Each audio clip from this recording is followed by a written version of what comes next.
na. Mahalagang paalala, ang MXC capsule ay hindi gamot at hindi dapat gamitin panggamot sa anumang uri ng sakit. When, Ano taon na ito yan? siguro over 5 years ato yun. May bago pa rin. This time, I am driving MUX. Ano, MUX Suzuki ba? Oo, at 99.9% of bacteria and virus tested. Believe ang mga experts. Ay, hindi. Isuzu pa. Isuzu. Isuzu MUX. At nga model ato yan. No.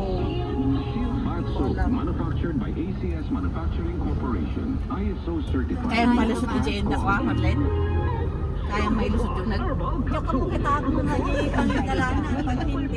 Sa tuhod, hirap ko talaga ako maglakad. Hindi ko maroon niya. Sampang Plus araw-araw, isang buwan lang.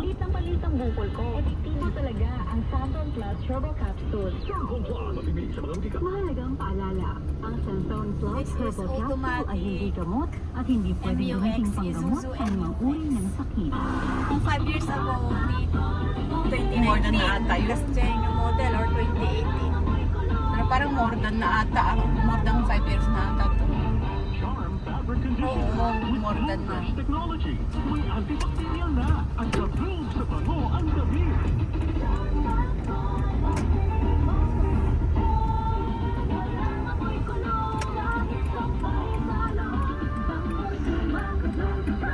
Charm fabric conditioner. Manufactured by ACS Manufacturing Corporation. ISO certified. World-class quality. Mula sa #1 Smart Dishwashing Base. Ang galing-galing mo! Smart dishwashing base ko. Prito ulam na basero. Kumikita din. Pag smart ang dishwashing May base, mapanggas. may double tanggaling formula. Tanggal galing ang sebo at bacteria. Kada dyan natin ano tayo. Oo. Ang galing-galing mo! Ang pamuno, motor lang, tiyo mo na i-jay. Wino, ayun, ada tiyo mo na nga Smart dishwashing base, manufactured by ACS Manufacturing Corporation. ISO certified. World-class Pag wala, quality. dito sa basketball court. Pag yung basketball court ka na. Saan banda?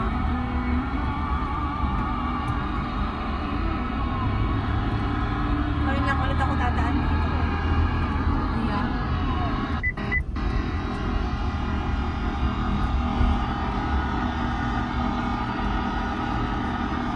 Yung bahay ni Pasig.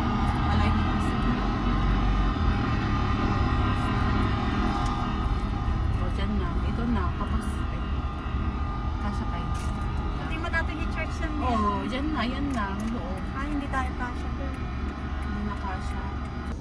Ang maganda sa MUX, smooth din siya. Tapos automatic pala yung ano nito. Hindi, wala sa ilalim yung lever ng upuan. Kakaiba. Parang atras abante ko din siya. Pakita ko mamaya. Ayaw nyo ba ng paharap? Gusto ko paharap siya eh. Alanganin.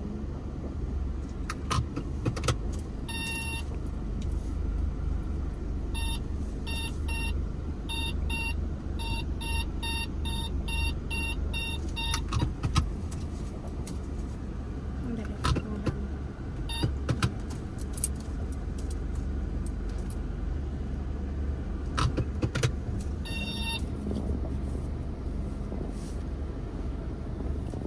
Kulang yung buwelo ko. Yan. Medyo matigas lang yung manibela niya compared sa Fortuner.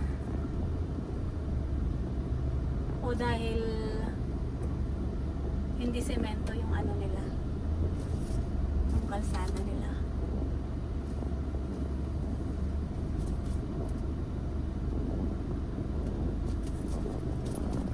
Yan. Here.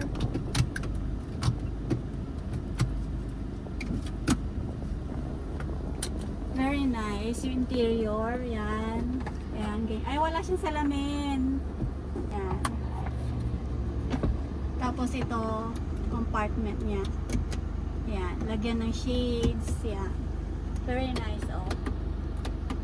LED. Tapos dito, okay na, pera.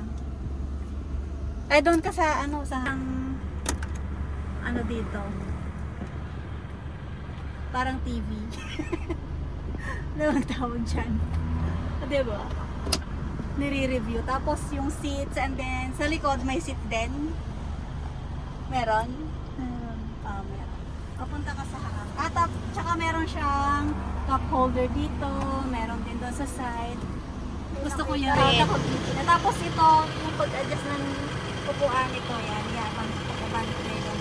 Unlike yung ibang sasakyan nandito sa harap. Ito na. Ito na yan. Oh, shala. Tapos pag yung i-adjust mo yung headrest, ito naman. Yan.